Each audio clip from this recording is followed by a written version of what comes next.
What is up, guys? Archon tonight, I'm here bringing you guys another YouTube video. In today's video, we're going to be looking at the 132 experimental card. I'm going to give you guys thoughts on the changes that they're implementing for the tanks, what I think the tanks need to be viable, or if I think that they're in a good spot for a 132. We're going to also kind of go over whether or not the 132 will ever be implemented and the community feedback for it.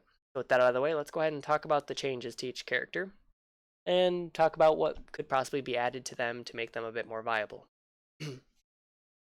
One second. Sorry about that, guys. My throat's a little raw. I've been coughing a lot. Been sick the past couple days. Diva, her armor is going up by 200 to 400.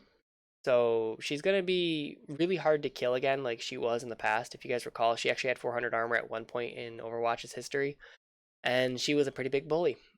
She could literally dive on top of people and you just never could get her out of mech faster than she could kill what she was targeting. And this is, I think, before she had missiles as well as the Matrix being on a charge system. I think the old Matrix was still in effect when she had 400 armor. You guys let me know down below. Fusion cannons. The slow that she gets from using her primary fire would be going down to 30%, so she can stick to a target a little bit better. So if she dives on you, doesn't kill you right away, you're probably not going to get away now because she's able to keep up with you that much more to prevent the range fall off on her shotguns. But yeah, Diva would probably need to have her Matrix reverted. I think that would be a big change to help her out. Because otherwise, she just gets beat by Reinhardt because she can't block Shatter. Her team would have to play cover or be snipers. And if her team are snipers, then essentially that kind of gets rid of Matrix in a way. And all the enemy team would realistically have to do is pop 2 DPS ults. Let's say they're playing Soldier McCree. She can't block both High Noon and, Tac Visor.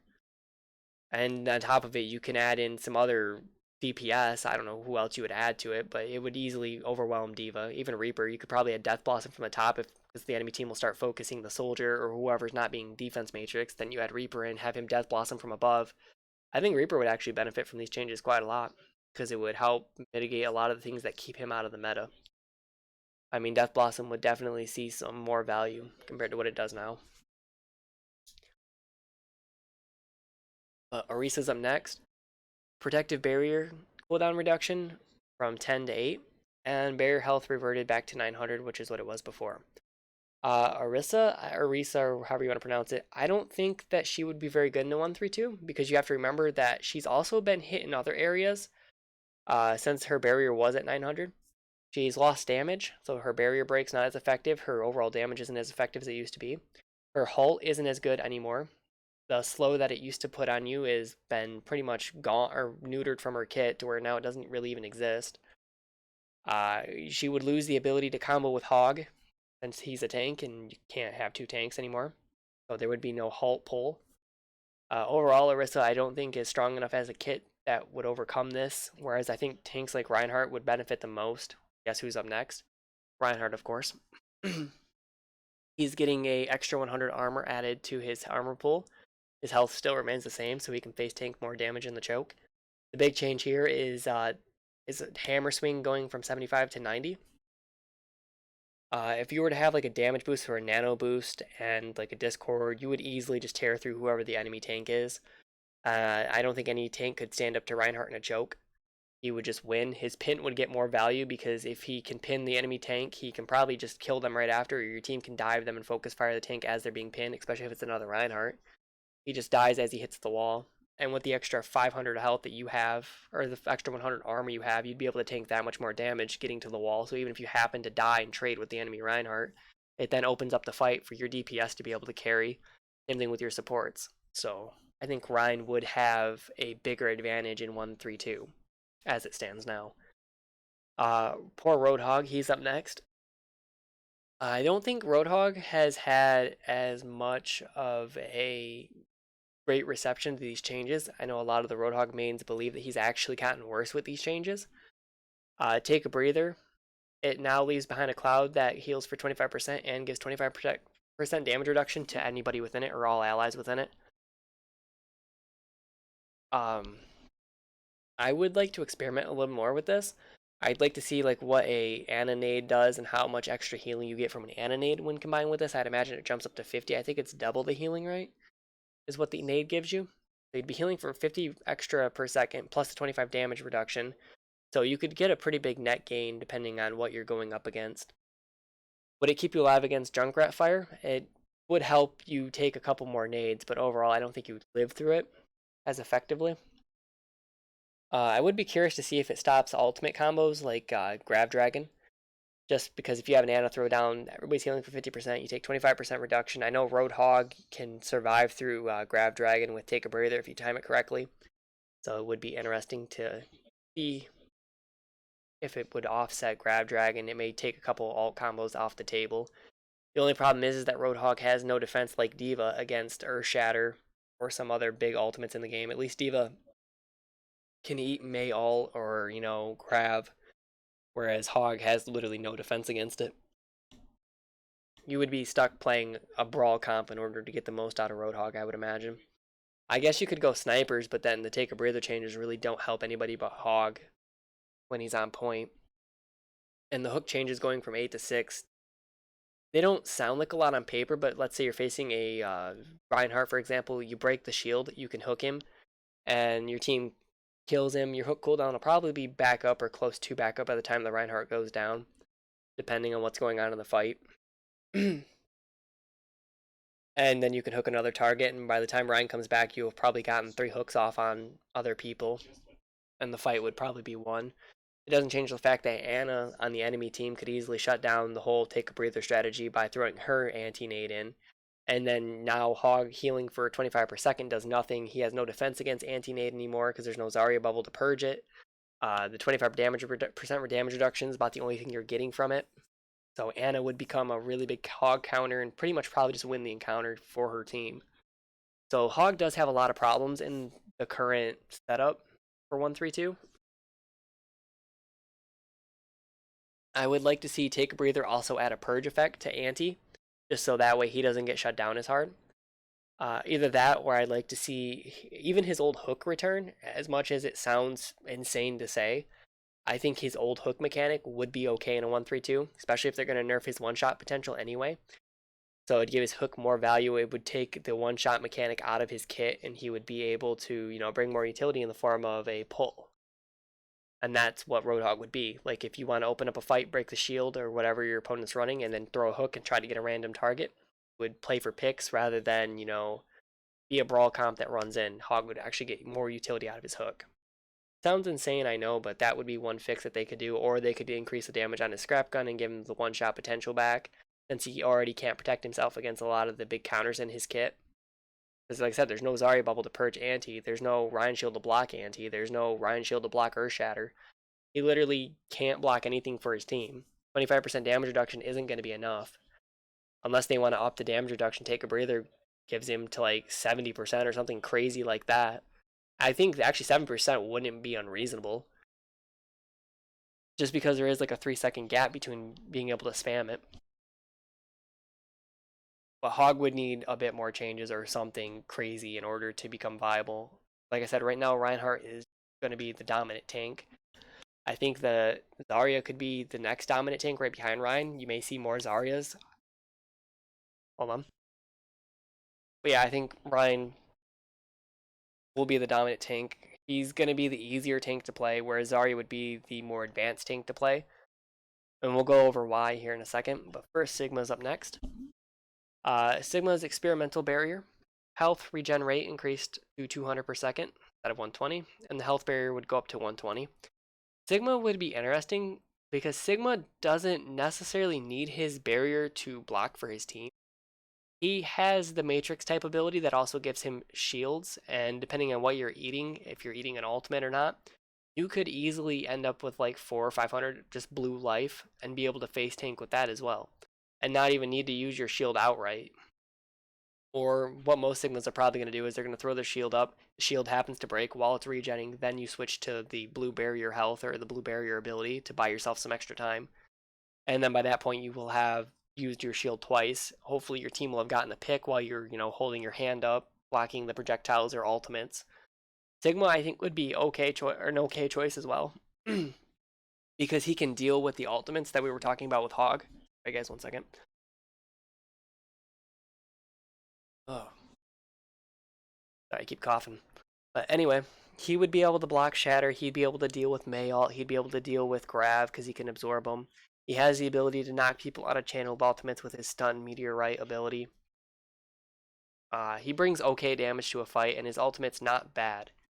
His ult is actually pretty good because he basically creates a area where your opponents cannot run, and if you're happening to run a Reinhardt, he can actually lift people up past the Rein shield, which then opens them up to damage, and then being one shot by like McCree ult or something crazy like that if you can combo it.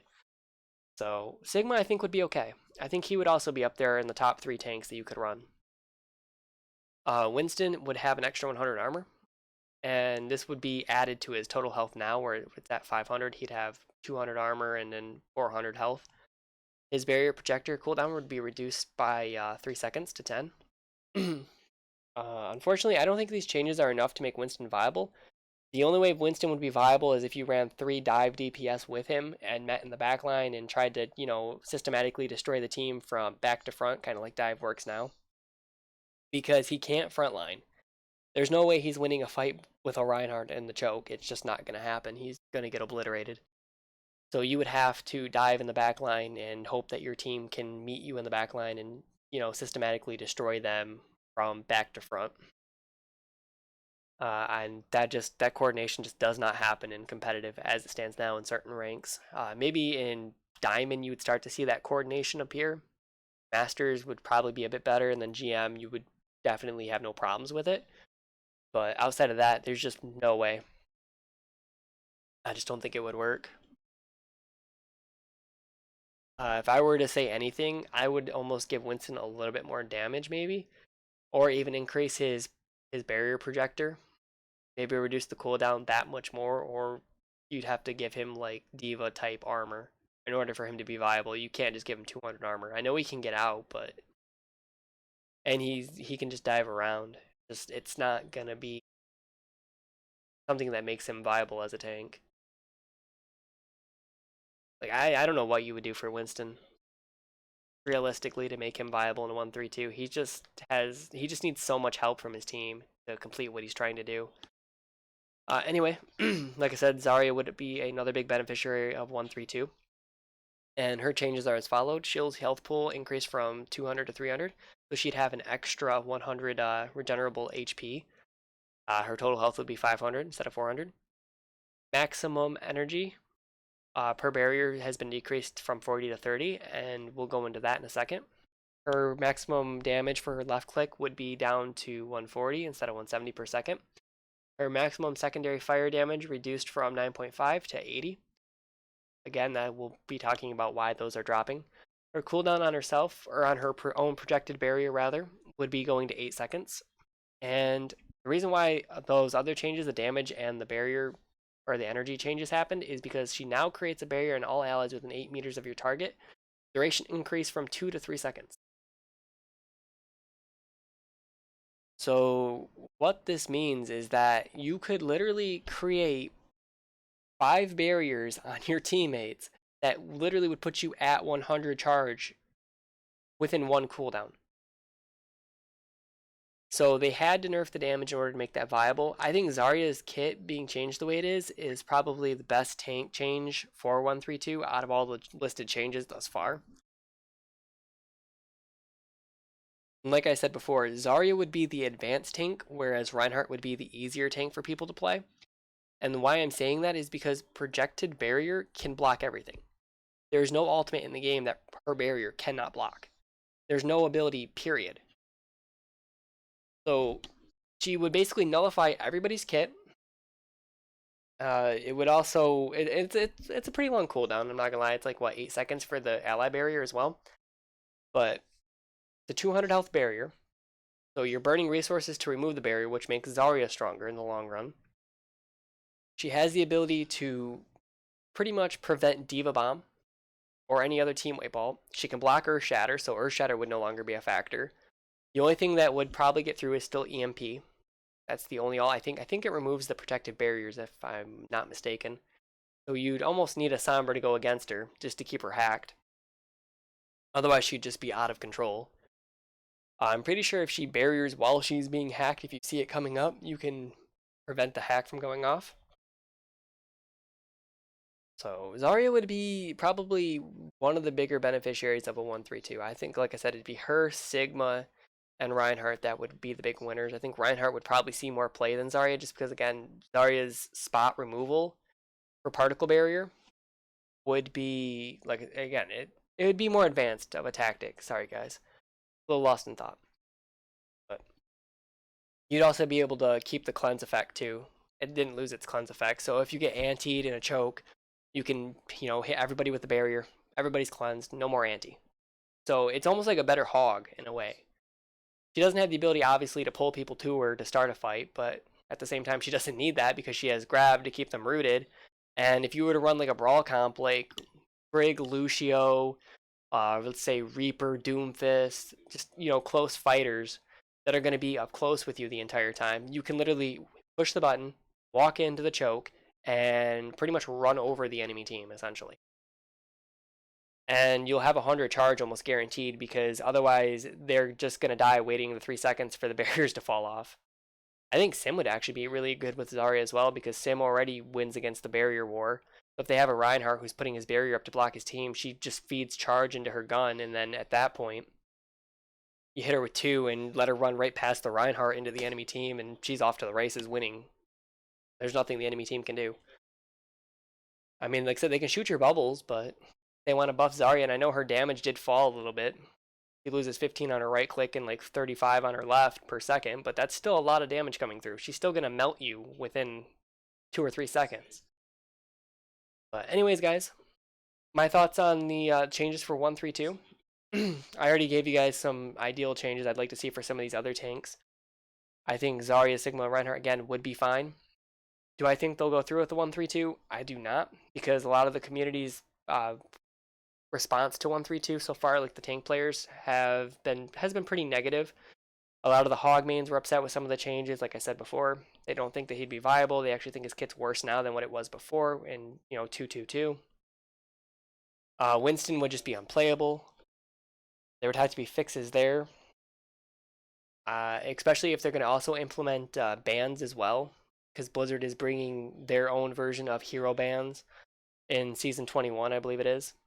So if you happen to ban out one of the viable tanks, or 2 of the viable tanks even, you're then only going to be stuck with 1 viable tank per game, unless they're going to get rid of the hero ban system in exchange for this. But I don't see that happening either. I just don't know where they would go. There's a whole bunch of what ifs on the table that make this change unlikely to go through. And I know DPS queue times suck, but that's just kind of what they're going to have to put up with until Blizzard can find a way to balance all this stuff out. I do think 1-3-2 could work in the future if they put more thought into it. What are your guys' thoughts on the whole 1-3-2 situation? Do you guys think 1-3-2 could work? Who's your favorite tank, and do you think that they would be viable in a 1-3-2 format? Let me know down below. Do you guys agree with some of the changes that I proposed for some of these other tanks in order to make them viable? Give me some feedback. Would love to have a conversation with you guys. Sorry the video's been kind of ranty and rambly. It's just, like I said, I don't feel so good. I keep coughing a lot and kind of distracting me a bit. Anyways, thanks for watching the video, guys. Hopefully you enjoyed, and I will see you guys on the next video.